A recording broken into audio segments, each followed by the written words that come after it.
Hey everyone, and welcome to the Future Baseball GM's LinkedIn Group podcast. I'm Eric, joined as always by Andrew and Chris. How you guys doing? Great today, doing great. So, Doing good too, man. Thank you for asking. oh yeah, no problem.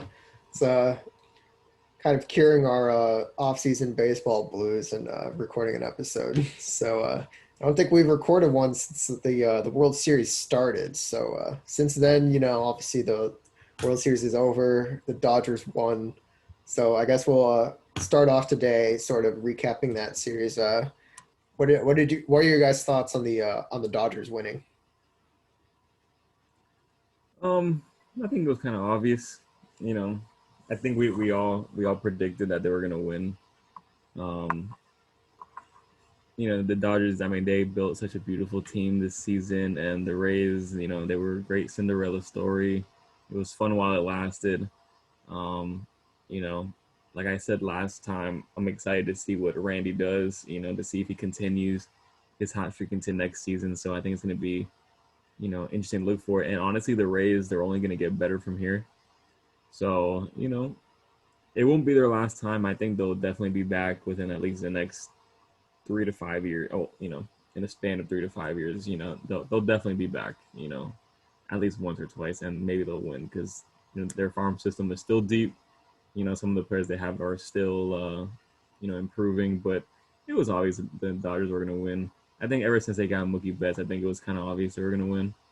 Um, I mean, they're just a deep team. They spent their money well, and they had a lot of money to spend, and they have a very intelligent front office, and they did a great job. And I think Andrew was it Andrew that was spot on the prediction of 6 games. Nah, it wasn't I me. I said, Oh, he honestly said don't 7. remember. Well, one of us was right. We all picked the Dodgers, and one of us picked six. Yeah, yeah, one of us. Maybe it was I me. think it was Chris. Chris, I think you said six. Was it me? I don't know. Did you say 7? Yeah, I'm pretty sure I said seven. I think you had said six, and Eric said Oh, five. well, kudos to me. But I mean, honestly, I would have said 5, but I think Eric was the first one that said 5. So, you know, thanks. I was off by one.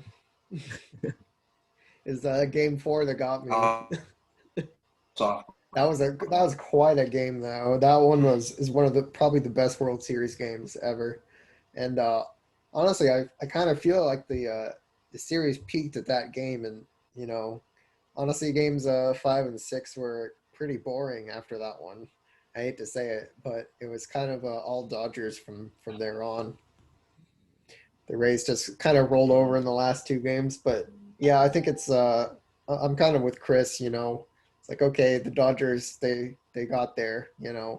Kershaw got his ring now, and I it's know. after almost a decade of just collapses and coming up short and choking, and it's overdue. And good for the Dodgers, but I don't think yeah, too many people will be disappointed if they just kind of stop winning now. It's Yeah, like yeah they got theirs, and you know let's give someone else a chance. I don't want to see the Dodgers in the World Series for the next 5 years. yeah, no, I totally agree. I mean, they were a team that I kind of felt bad for, and like it's so hard to feel bad for a team like that because they're such a highly ranked team always. But it's just like they kept losing so much, and you just like you wanted them to win because like you hated seeing them lose so much. Um, and honestly, they deserved it. They deserved it. It was even funny when they won. I remember my dad and I were watching it, and when he saw Kershaw celebrating, he was like, "Wow, finally," you know, and like, I mean, like, literally, because, I mean, if anything, I think a lot of people were just rooting for Kershaw, to finally win. I think people were just tired of seeing him, the best pitcher of our generation being, picked on and stuff. It was good to see him finally win. So the whole team deserves it, in my opinion. But yeah, like you said, from here on out, yeah, I don't care much if they win. So What about you, Andrew? Yeah, I'm happy. Well, I'm happy that the Dodgers finally won. I felt so bad for them. I was hear them losing and catch. I think last year they got out like in the first round, so I did expect them to bounce back from that. So yeah, like I'm happy for them, but now that they've won, like I'm hoping that we don't see them again and my Jays somehow make it. I know they're in, and I hope my Jays somehow make the World Series. I think the it's sort of the culmination of there were a lot of teams in the National League that just came up short this season and the past seasons as well, and teams that have just failed to meet expectations, like the Phillies and the Rockies in particular, and the Diamondbacks. You can't really seem to decide if they're going to try to win or if they're going to rebuild. They've sort of been in that sort of middle ground phase for like the last couple of years. Um, I feel like this was definitely the year. If it didn't happen this year, it was never going to happen for the Dodgers, because eventually those teams are going to get their act together and start winning, and it's going to get a lot tougher. Like the Braves are only going to get better from here on, and Yep. same with the Reds. Depending on how their young hitting core develops. But I guess we can sort of How go for the into off our season? next topic. Do you guys want to talk about the Mets' new owner, Steve Cohen? Because that Oh yeah. they're kind of another team that they've really failed to meet expectations. They've been trying to win and have completely failed. So what do you guys think No, about the Cohen's statements? well, they Um, stuck up the joint for so many years. The only way they can go is up, right? So, I thought that his press conference was very impressive. He seemed very knowledgeable. It seemed like he knew what he wanted out of the Mets and stuff. I thought it was great. I thought it was really great. Sometimes like press conference can be deceiving though, because I remember I hate to throw him under the bus. I remember Matt Klentak had a pretty impressive press conference when he was being introduced as GM of the Phillies, and just look at what happened. So um, yeah, I thought it was great. I thought it was great. Mets can only go up from here, right? It seems like him and Sandy Alderson kind of have an idea of what they're looking for. It. Find that I think it will just go up from here. yeah, Um, I'm, you know, I'm excited for the Mets. I guess the Mets are another team that I kind of like just feel bad for, and I mean, maybe a little biased too because a lot of my family are Met fans, so I kind of naturally root for the Mets a little bit. But it's good to see some change. There's been just so much disappointment with the Mets, in recent years, and you know, I don't think Brody was even like the worst GM. I don't think he was particularly like amazing, but I think it was good to like clean house. I think they needed to clean house because whatever they were doing just wasn't working, and I'm excited. I mean, I don't think there's anything bad anyone can say. He's hasn't been there that long, yeah, obviously, and just got to give him a chance. I don't think it could be worse. So what do you guys think about his commitment to win now? Do you think that that's realistic, or do you think he's kind of, is it a little too late for that? Because the previous regime, they traded away a lot of the young talent that the Mets had in their farm, like Jared Kelenic and Simeon Woods Richardson and Justin Dunn, and there's some others too that I don't remember. But with that, and Jacob DeGrom he's 32 years old, going to be 33 next season. They still have Robinson Cano's contract. Do you think that they can win now, or should they try and rebuild? I think personally, I think they can easily win now. I think they already have a good core to start with. Um, I mean, I don't know. I don't think their starting pitching is that bad. Their bullpen isn't too bad. I feel like they have like the good core pieces in there. They just need to They just need to add some little, like, I think they really need just little pieces, just little things, and they're there. They don't need to add, like, I was hearing rumors of, like, or reading about rumors that they may get Real Muto or, something like that. I mean, in my opinion, they don't need someone like that. I think someone like, I also heard they were interested in Yachty. I think that's like a perfect fit for them. Something like a little pieces like that, I think would put this team over the edge because I don't think they're far. And I mean, I think trading Kalenic was a mistake from the beginning. Andrew and I, we even both told Brody that it was a mistake in person. So Remember that? yeah, we both told him in person. But he, kudos to him. He really, believed in Cano and fought for him and Edwin Diaz. And I mean, Cano's not a bad player. He's not bad. I mean, I believe in him too.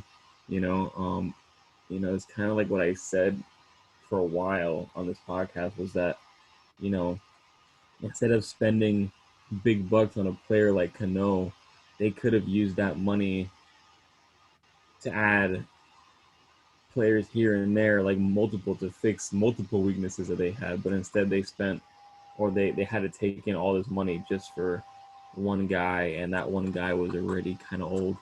So that was just a mistake. And Klinic's gonna be great, but going back, the Mets aren't that far at all. They aren't that far. So I think they just need to add some little pieces, and we'll see how they do. So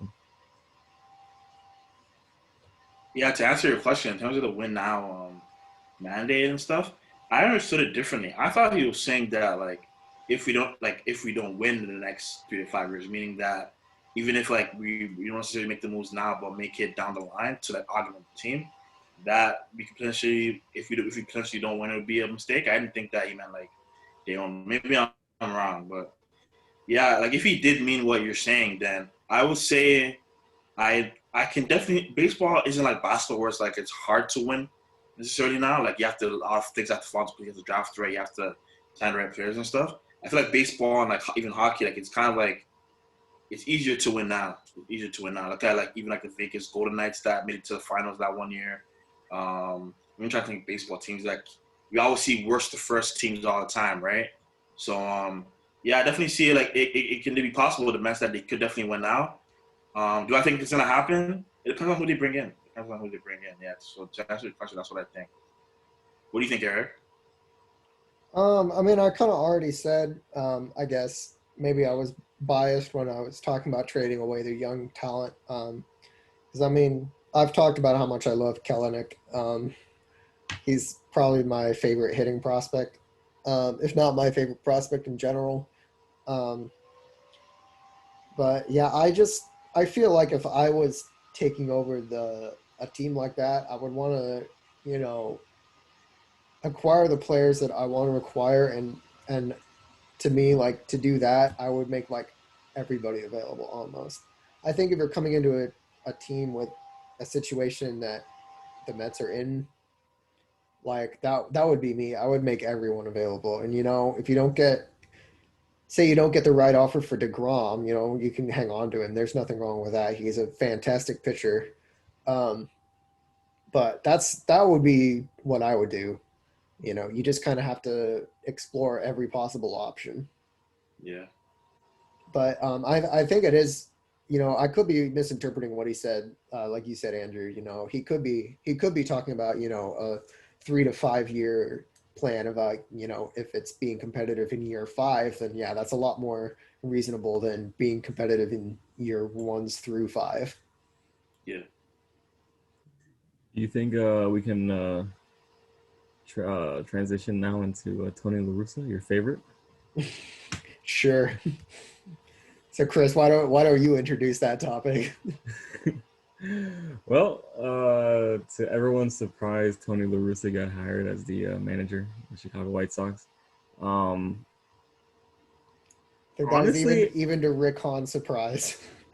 honestly, I don't know much about him, but man, from what I've heard, I guess the guy is not the nicest. I mean, even Marcus Stroman, who I have a bunch of respect for, said that there's no amount of money that he can get paid to play for Tony La Russa. I mean, I saw that too. I guess.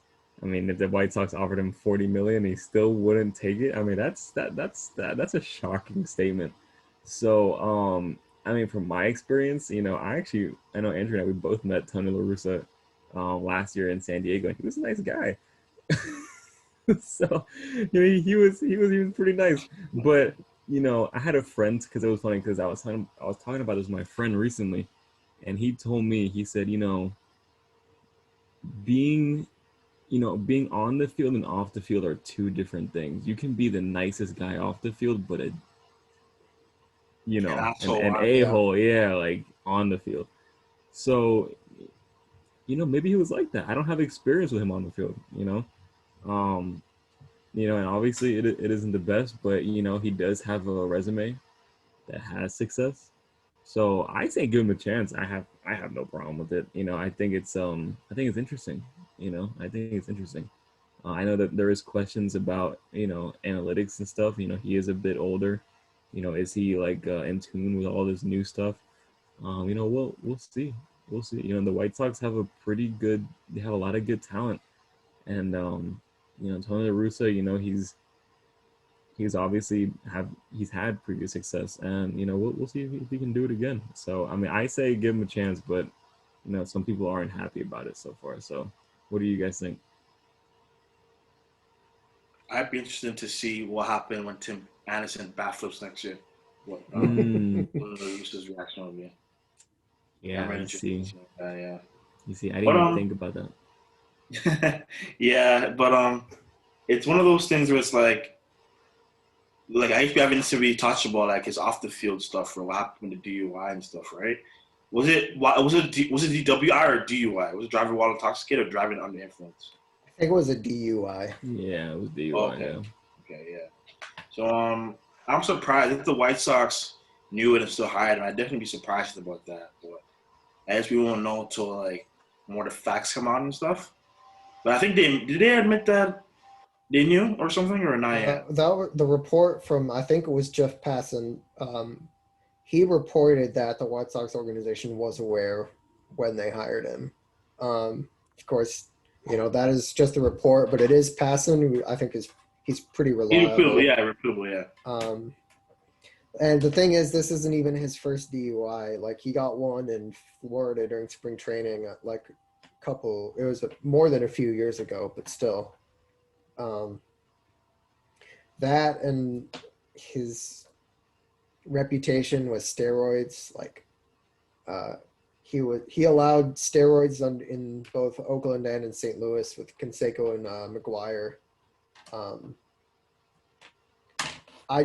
To me, this move is completely reprehensible from the White Sox, and I don't even think it's. I definitely don't blame Rick Hahn for this. This is definitely a Jerry Reinsdorf thing.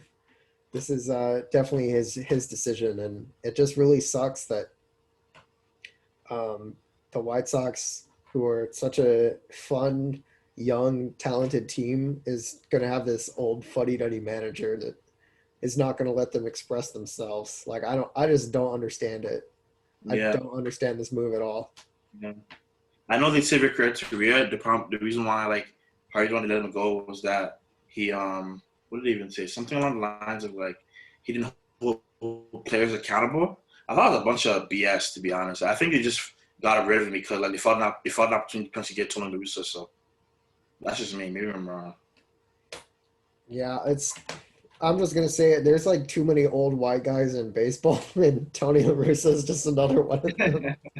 And it's that why can't we get someone else a chance? Like, this isn't even like this isn't even something like where they just hire like what the Astros did with Dusty Baker. He doesn't have the reputation of being the super analytical dude, but he's this great face for the team that was especially coming off the sign stealing stuff. Yeah. Everyone loves Dusty Baker, even though he's not strictly like analytics, but like Tony La Russa is like not like that at all. Yeah. Yeah, I just don't understand it. Yeah. And people have to realize that those kinds of arrests, they're really serious, man. Like I don't know people like take Yeah. it seriously. Like like how seriously people take it, but it's actually it's a really serious issue, man. So for them to potentially know what he did and then still hire him, like, wow. Hopefully it works out for them, but I guess we'll see what happens, right? Yeah, and talking about that, it's a tough situation, because he is in a leadership role, right? Yeah. So when you're in a leadership role, there is more, um, you know, there is more of a need to have like a good reputation. Like someone like Ozzie Guillen, for example. He wasn't like the worst manager in the world, but the reason why he doesn't have a job is, you know, he's done some weird, you know, stuff, behind the scenes, Didn't he and like endorse Castro or like Fidel Yeah, he did. Castro or Yeah. something? Yeah, he I did. forget what that whole thing was, He but yeah. blackballed himself. I don't even feel bad for the guy. Yeah, like he blackballed yeah, himself by making himself. yeah, I yeah. respect that. And the thing is, man, I'm from South Florida. Don't even mention Fidel Castro's name unless you got something bad to say. Okay. So yeah, that's like the number one rule here. So and yeah, he made that big mistake. But it's not only that, he's had some drunken times, and so it's like it's a little more accountability when you're that leader. But because like you can also say, everyone also deserves opportunities, a second or even a third chance, Um, Yeah, but you have to earn it. yeah, that and like I said, it's different comparing a player to a manager. Yeah. There is more accountability. So it's oh, is there anything more you guys got to say about that, or should we talk about the Angels' new GM now, real quick? Who was the Angels' new GM? I don't remember the name. Perry Manassian. I think that's his last name. Yeah, so he started off in Toronto. Well, I won't say started off in Toronto. Started off in Texas as a bad boy. Went to Toronto. Was there for about 9 years. He made up the ranks to, I believe, was it scouting director, and he moved on to Atlanta. I don't remember how recently, but yeah, well, around the game, people said he's very like well liked and stuff. So very respected. So I don't necessarily know much about him, but a little out of the box hire. I mean, like I like out of the box hires. It makes for more interesting conversation. I would just wish I knew more about him. It looks like he was assistant GM for the Braves immediately Yeah, before he this. was. Yeah. Yeah. Yeah, What do you think of it from is should be his first priority as GM? Chris, you're saying before I ask you, Chris, you're saying something? yeah, so actually that's perfect what he just said. So real quick, I know Andrew and or I don't know about Eric, but like Alex Anthopoulos, that was like the one of the big reasons why we got into this whole baseball thing. We love Alex Anthopoulos and we think he's phenomenal. Um, and the beauty about Anthopoulos is that he's not scared to like take big risks, you know. And if he feels like there's a need, he's not scared to go out and get that need. Um, I think that's good for this team, the Angels. But one thing that I saw reading about him, it was a report on ESPN that the Angels owner said about him. He said that he has a background in scouting and player development, along with a unique understanding of roster construction, which was their leading factor in their decision of hiring him. So I think it's huge because I think the biggest thing for like 10 years with the Angels is that whoever's been the GM of the Angels has no idea how to construct their roster for some reason. And there's always okay, fine, their hitting's great, their fielding's great, but damn, their pitching's been horrible for like 10 years, and it's so unfortunate that Mike Trout has to be here. Like how do you not build a team around Mike Trout, and like and like we talked about this, right? They had Mike Trout. Okay, and they were like, okay, cool. We'll give $25 million a year to Albert Pujols, and then do nothing else. You say like, you can't do that. Like your team has no pitching. The fielding was maybe average or whatever. Your bullpen sucks. Everything sucks. No offense, besides Mike Trout. Okay, and that your number one option was at the time he was considered one of the best hitters in baseball, if not the best hitter. So it was like, all right, let's get Albert Pujols. That's it. It's not how baseball works. Maybe it works in basketball. Okay. You get LeBron, Anthony Davis. That's all you need. Okay. You can have a G League team around them. Okay. And they will still win. Okay. But in baseball, it's different. And then they did the same thing. They were like, oh, okay, you know what? Let's just get Anthony Rendon and then do nothing else. So that was like the biggest problem. And I think they did the same thing with Josh Hamilton too. I was gonna mention him. I was gonna say Yeah, he's well, that was I think that was the same year that they got Pujols. So they got Pujols, the year Josh after. It Hamilton, was actually the year after. and CJ Wilson That from was the Rangers. That was the Pujols offseason. The CJ Wilson was the Pujols, and Josh Hamilton came in the year after to be like to protect the Pujols in the lineup. But he only had I think once okay year, but he was terrible for them. Yeah, was terrible. Yeah, he was terrible. As a Rangers fan at that time, that was the funniest and most amazing thing that because the Rangers, we were really good then, right? Like we had come off back-to-back AL pennants, and the Angels are like, oh, we see the Rangers, they're really good. Let's just sign their two best players in free agency and do nothing else.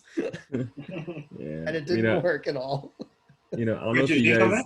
Yeah, I don't know if you guys know the story. Do you guys know what the Marlins offered CJ Wilson?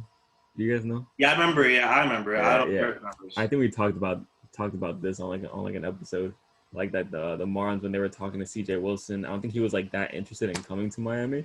So the Marlins offered him his own sponsored NASCAR, So they were they were really in it that season. What is CJ to Wilson, go over 100 NASCAR fan? Yeah, he loves. I think he loves driving or racing or something like that. Yeah.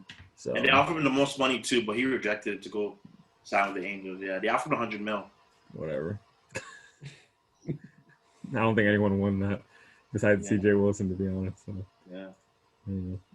But I mean, do you guys have anything else to say about him or? Yeah, I was gonna ask you guys. Oh, go ahead, Andrew. No, just that it's like the Angels, they're such a strange team. I don't know if it's owner. I remember we talked about this before about a lot of cities. Is it ownership driven, or if it's player driven? If it's GM driven, you have all this, you have Mike Trout, but then that's it, right? And you're not allocating dollars to sign other players, pitching. You need pitching for the past decade, and it seemed like they weren't grasping that whole thing. Sorry, I'm just staring at Eric the whole time. It's so funny. Eric, yeah. I know I'm nice to look at. Oh, I have a girlfriend now. Yeah, but it's one of those things where it's they've done okay. Mike Trout is a great player. He's the best player in baseball. Well, you need pitching. You need pitching is what helps teams win, right? You can never have enough pitching, but systematically, they haven't been able to sign pitching. They haven't been able to develop pitching. They haven't been able to keep pitchers healthy. It just, I feel like they need to take a more holistic approach and try to figure that whole thing out. That's my I guess my only comments about that. And hopefully, Perry Manassian can come in and do that. Yeah, I think a lot of the Angels' problems have come from because they've been through this is their third GM in the past 10 years because they had DePoto and then Epler and then this new one who they just hired. Yeah. And I know Artie Moreno is he's one of the most middling owners in baseball. And I really think that they're not going to go anywhere until he learns to take a much more hands-off approach to at least the baseball ops side. Absolutely. And just hire people who know what they're doing because he doesn't know what he's doing. When it comes to running a baseball team, he's obviously a very successful businessman, but those are two completely different skill sets. And yeah, that's one thing I liked going back to Steve Cohen on the Mets, who he said, I'm gonna let the smart people, do their jobs. I'm not going to interfere because I don't know anything about baseball. And I think that's what Mets fans were wanting to hear after years of the Wilpons. Yeah. It's like that in all sports where it's owners that meddle and think they know sports and try to throw money at certain players. It never works out for them. It never works out. Basketball. I'm a big basketball fan too. So I hate to throw them under the bus, but Sacramento Kings, my gosh, their owner, it's he's always trying to he thinks he knows basketball, but he doesn't. Clearly, doesn't. Like he's on like his fourth general manager in the past like 10 years, I think it is. Yeah, I think like 10 years. Yeah, the past decade. Yeah. So like it's like that in all sports, where it's like let your hire the smartest people and let them do the freaking jobs. I want to swear, but yeah, let them do the jobs. I would say the same thing as there's the same situation in football. I always try to root for him, but Jerry Jones is always like getting in the way, Yep. Yeah, Yeah. and the Cowboys like I don't know. I mean, I'm sure they've been good, maybe, but like they haven't won anything in like I don't know how many years now. I know at least since I've been born, they haven't won anything. Yep. So, and he's always in the way, and that kind of sucks. Like you're a money guy. Deal with the money and the business side. Let the professionals do their stuff, and then you do your stuff.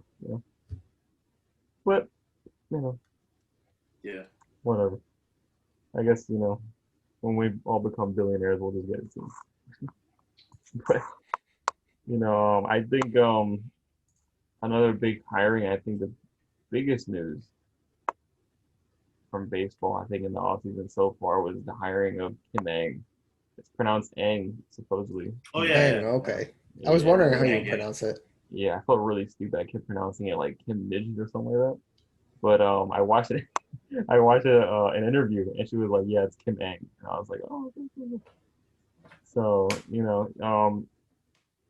I love the hire. I'm a Marlins fan. I love it, and it's so funny, because I was thinking for so long. I was like, "Man, who would I want as GM of the Marlins?" And you know, for the longest, I remember, um, I forgot if it was during the winter meetings or we did a Zoom call with Dan Evans.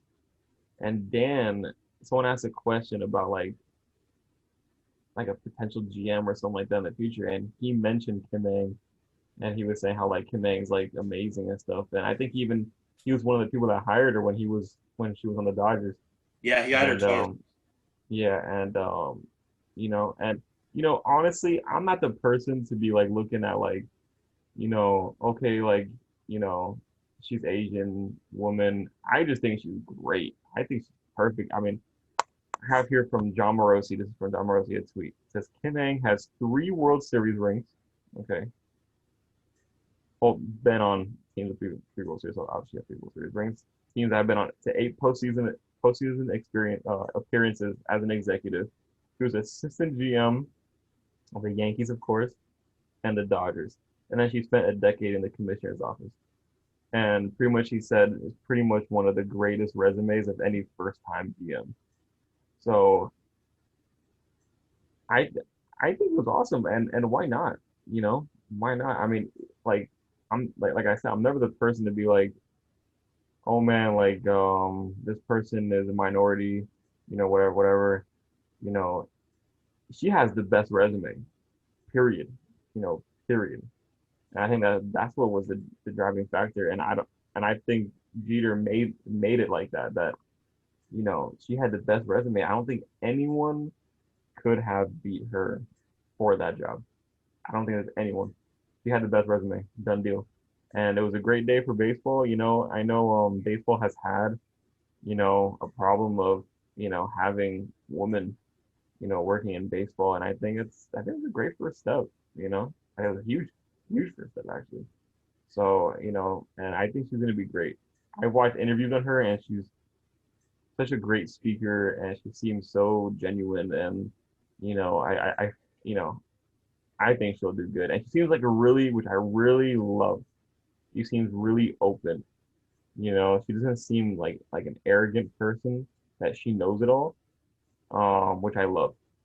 So I think she's gonna really let everyone do their jobs and be a phenomenal leader.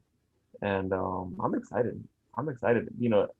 I've seen on Twitter people selling like Marlin shirts that have like it's like WINNG winning.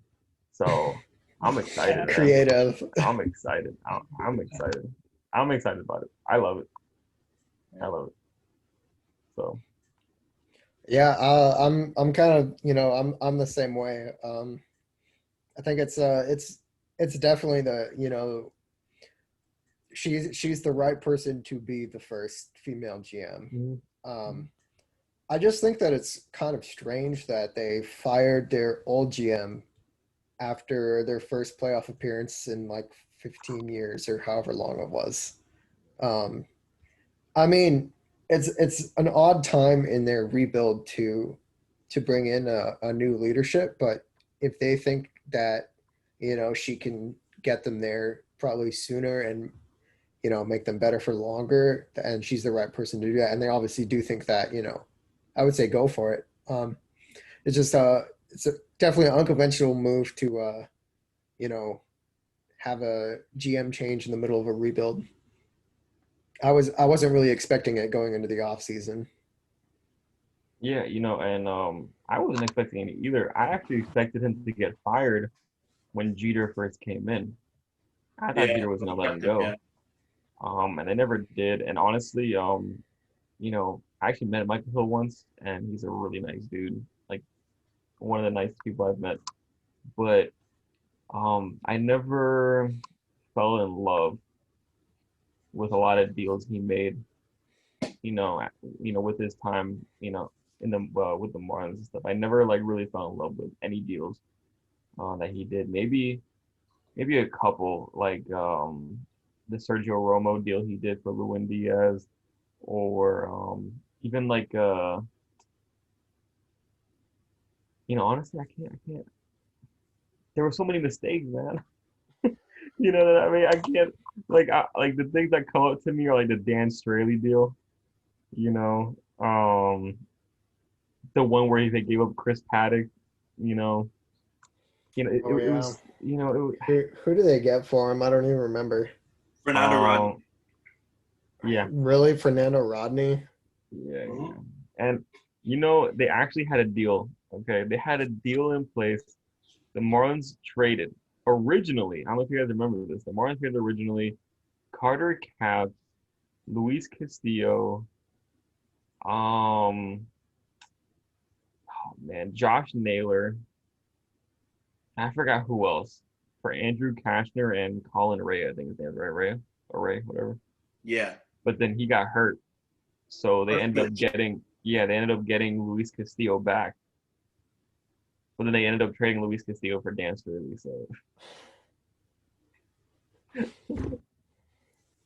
So Marlins legends Andrew Kashner and Dan Straley. yeah, and yeah, and like the draft. I think it's more of the draft because he hasn't done that horrible on trade besides those. His trades haven't been that bad. Like the Jazz Chisholm trade. I mean, yeah, you give up Zach Gallen, but Jazz Chisholm isn't the worst. I think I he like Jazz Chisholm a lot. Yeah, exactly. So, I liked it. And honestly, the Yelich trade at the time was actually not that bad. I mean, people will knock him and stuff, but like at the time, you got Brinson, Monte Harrison. I never saw Jordan Yamamoto as like someone that was gonna be good, but they got him anyways. And then Isan Isan Diaz. Diaz, yeah, so he did some good trades.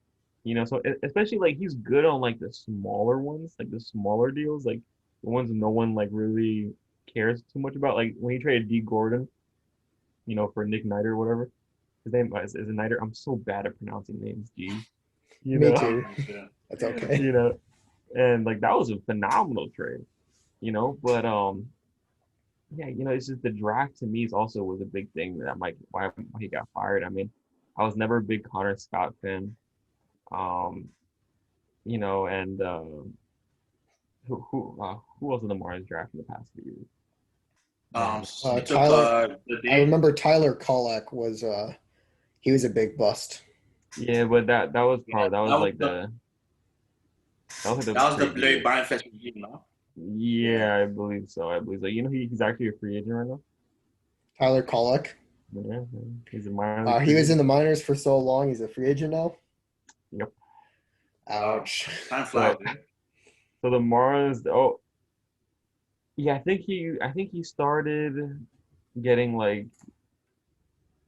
like Trevor Rogers. I think he got Braxton Garrett. You know, they're good. But I would have personally have not taken any of those guys, and they're all going to be good though, in my opinion. But I don't think they're going to be like the biggest I don't think they were the greatest first round picks. Yeah. I was never a Yeah. fan of JJ Boudet either, even though I Yeah. still think he's gonna be solid.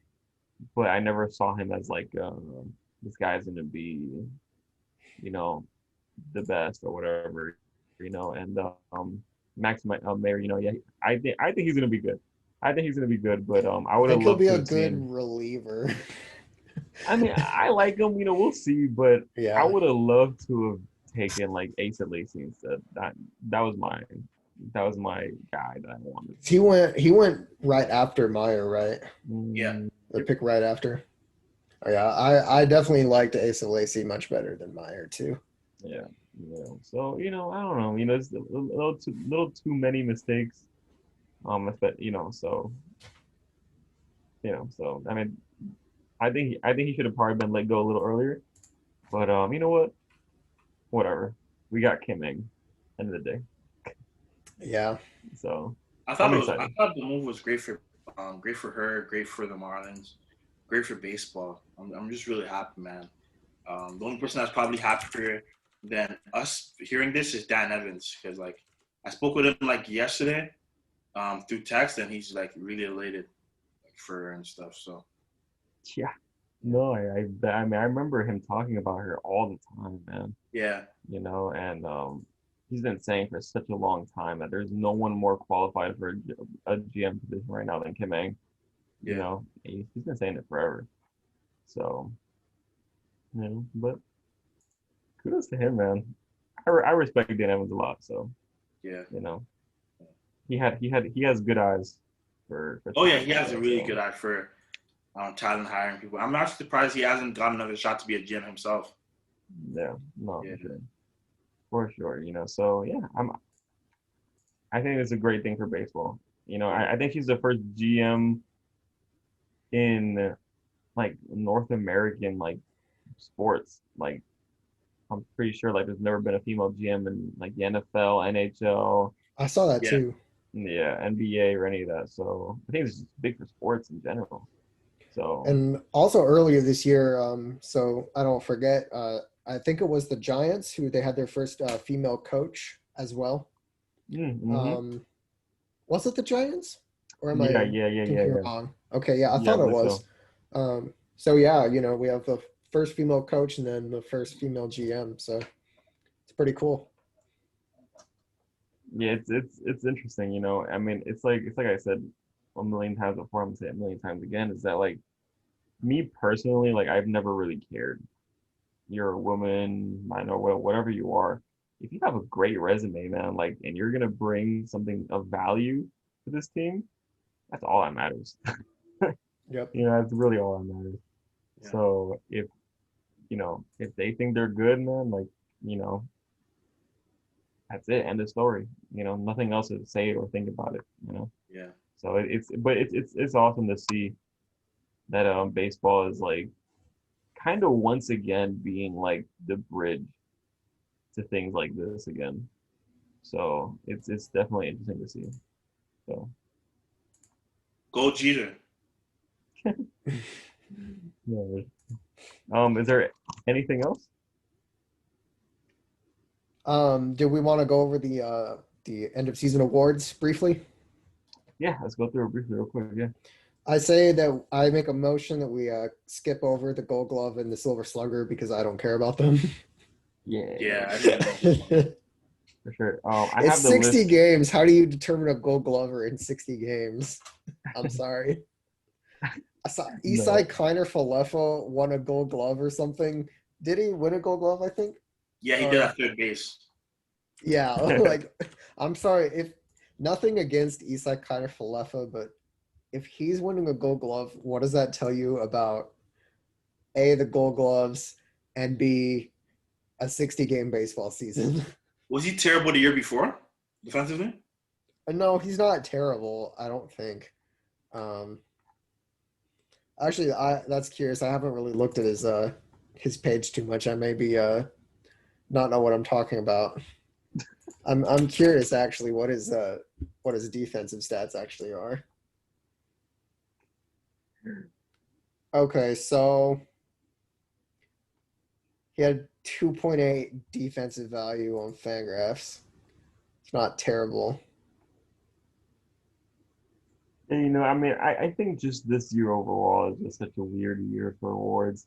You know, I mean, and it's kind of sad because I feel like, especially the MVPs, like, I don't know if they would have been MVPs or even some of the Gold Gloves, like you said. Maybe they wouldn't have been Gold Glove winners the full season. So, but I have the full list here if you guys want to go over it real quick. Okay. Well, Yes, I might actually be wrong because Isai Kleiner Falefa led the American League in DRS. So apologize, please. I'm sorry, Isai Kleiner Falefa. All right. So I have here the American League MVP was Jose Abreu. So I at least felt like, I mean, I remember when we were first talking about it, I felt so like weird to say that he was MVP because I don't think anyone would have ever even thought he would be MVP. You know. So do you guys have any like anything against that pick or? Mm-mm. I have no complaints about that. No, I only wish that Shane Bieber would have done better, gotten more votes than he did for MVP. Yeah. But it's so uncommon for a pitcher to get MVP that I guess I shouldn't be too surprised. But true. Yeah, no, for sure. And then the National League MVP was Freddie Freeman. I think that was a pretty obvious choice too. So, what do you guys think? yeah, it's overall it's to be expected. I think they were both the favorites and end of season favorites, and yeah, they both deserve it. And then American League Cy Young, we had Shane Bieber. I think I'm pretty sure we all got the Cy Youngs. Yeah, we all picked him. Yeah. Yeah, we all got the Cy Youngs right.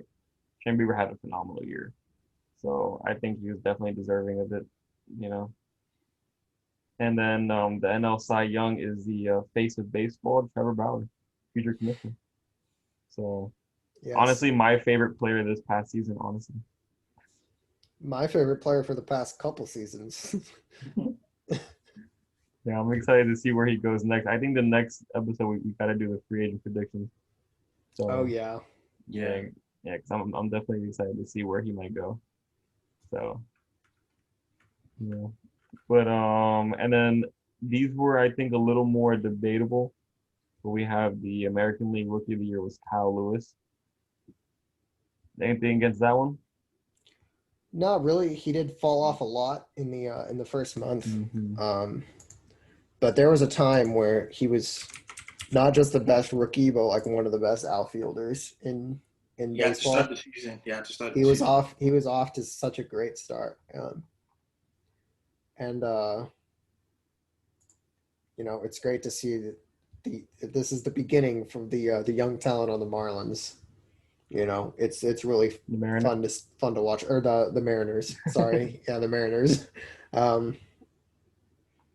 So it's I wouldn't be surprised to see Kellenic winning it next year. Yeah, no, maybe. You know, and then for the National League they had Devin Williams. I don't think I even said Devin Williams to be honest. Yeah, I'm actually surprised. I was surprised he won. He won. I actually didn't think that he was a rookie, but I guess I was wrong. Oh, I don't think I even mentioned him in my in our awards predictions episode. I don't think any of us mentioned Devin Williams. Yeah. Yeah, that was definitely a surprise, but you know, I guess he deserves it. You know, we'll you know, I mean, who else could have probably won that one? Cronenworth or Bohm? Yeah, Jake Cronenworth was a favorite. Yeah. I know we mentioned him. So you know, I think that one was a little more debatable, but you know, nonetheless, you know, he deserves it. And then I guess we'll go over the last ones, the Manager of the Year awards. Honestly, I don't think these are even disputable. It's Kevin Cash and Don Mattingly. So I think those are two perfect ones, in my opinion. I don't know about Don Mattingly, but really. Who do you impugn to, not Don Mattingly? Not Don Mattingly. Honestly, I think maybe Jace Tingler could have been a candidate. Oh, true, true, true. That would have been a pretty solid pick. Yeah. Even though it was definitely weird about the whole bat flipping thing that he made Tatis apologize. That was a bit weird. But Ricky in terms of Mistake. like overall improvement with Tingler, that was definitely. I think it. I don't think Mattingly's terrible. I just think there were a lot of great candidates, and it just seemed a little weird to give it to him.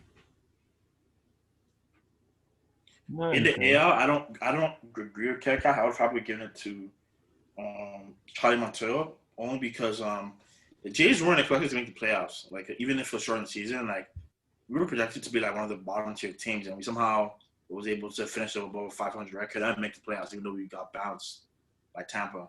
So Yeah. Yeah, Actually agree. Montoya is a great manager. At Yeah, least he yeah, seems that way so far. yeah, yeah. I agree. I agree with Andrew. But I still think at the end of the day, I do think Kevin Cash and Don Mattingly were the perfect people to choose. So If you were going to factor in the playoffs to manager of the year voting, which I feel like you kind of should because of you know, a lot of the important managerial decisions, what you get remembered for is how good you are in the playoffs. Do you think Kevin Cash would have won since he decided to take out Snell to? I mean, I don't think that it was a bad decision for him to take him out, but so many people do. Do you think he would have still gotten it, or would have who would have gone to if not him? um, yeah, I think he still deserved it. Yeah, I think he still deserved it. I mean, because I don't even think people even thought the Rays would make it to the World Series, to be honest. And I yeah, did. That's just because I love the Rays. no, so do I, man. So do I. But yeah, I just think I think he deserved it. I think both of them still deserved it, and that's just me. I think they both surprised. Whether they are the best managers or not, I just think that they're both their teams overall surprised. I think they exceeded expectations. But I think Charlie Montoya is a great one, though, Andrew. I do agree with that. yeah. Do you guys want to talk about briefly because we've been going for a while now? Do you guys want to talk about Hinch and Cora being hired? Oh yeah, probably should talk about them. Yeah.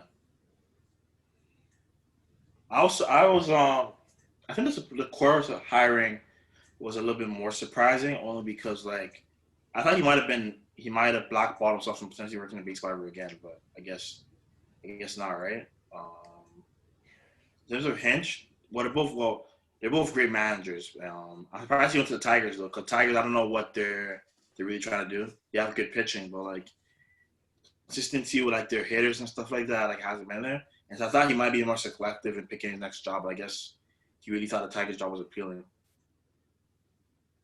Yeah, just briefly, I don't think I was surprised by the Cora pick.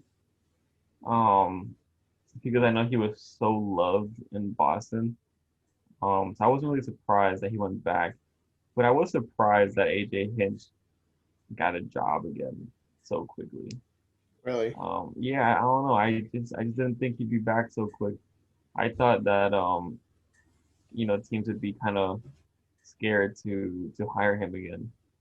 But if any team needs a good manager, it's Tigers. Honestly, Um, I was really not surprised at all that Hinch, actually that both were hired again. I think Cora was a little bit more surprising just because he went back to the same team that had fired him. Um, but like with Hinch, I think he had out of everyone in the entire Astros organization, I think he had the best and most genuine, response for that. Um, and I could tell that he had matured a lot from his first year managing the Astros to like his third year in 2019. Um, like just from the way that he talked about his interactions with the players in 2017 versus in 2019. Um, I'm speculating here, but I think maybe in 2017 he was, um, he maybe didn't quite have the control of the clubhouse that he should have had, and I think that was something he developed in going forward, especially after the veterans like Cora and Beltran were gone. Um, so I think he had the best response, a much better response than Lunau. uh, um, so I was really hoping that I was rooting for him to get hired again, and I'm glad that another team didn't wait to hire him. And I think he's going to do great with the Tigers. And I think people are going to get over his involvement with the sign stealing pretty quickly because he's a great guy. Yeah, I hate to get off the topic, but like, I'm still surprised that Luno sued the Astros because like, I felt like he was probably going to be in line for one of these GM jobs. I hate to say it, but I feel like in terms of the match, or somebody might have been in line. But the fact No. that he's suing the Astros, like, it may give teams pause. Yeah, he's. I think he's done. I think he was done a long time ago. Honestly. Mm. A team will find a way. Though that team will find a way to hire him again. Oh He yeah, I think built. so Yeah. too. I Yeah, mean, he built such a good maybe team. as an analyst, I just don't see him coming as a GM again or Hmm. in any like leadership capacity. No, I can agree with that. I can agree with that. But he'll definitely get hired to a team one way or another. He'll I think definitely he's have too some smart role. to. Yeah, yeah, Yeah, yeah, yeah, I think yeah, he's yeah. too smart. I think he's too smart to just be not working in baseball. Hmm. No, I agree. I agree. Well, all right. I think we should end it here. What do you guys think? Yeah, it's a good episode. Yeah, sounds good. Yeah. You want to sign us off, Chris? Yeah. All right, everyone. First episode of the off season. It was fun. It's going to be a long off season, and I think it's going to be a interesting off season with a lot of things going on, whether it's COVID or free agency or some new hirings. It's going to be interesting. So, keep in touch, keep tuning in. So, but sounding off now, I guess. Till next Bye. time.